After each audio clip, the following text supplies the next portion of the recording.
The classroom coaching, I believe, was instrumental in my success because it put me in the groove basically. It helped me in actually getting into a groove to practice the things that I had lost touch with over time. Because in engineering we are so used to solving so many complex mathematical problems where we actually lose touch with the application part of maths or English or any other subject. The advice I think would be actually to first gauge your capability.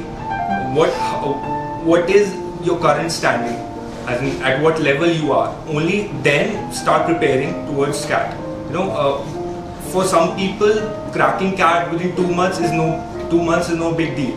For others, cracking it within a year it sometimes takes a year. So what actually depends is your level of preparation. First gauge at what level you are, at what standing you are. Only then move forward with concentrate on the weak areas.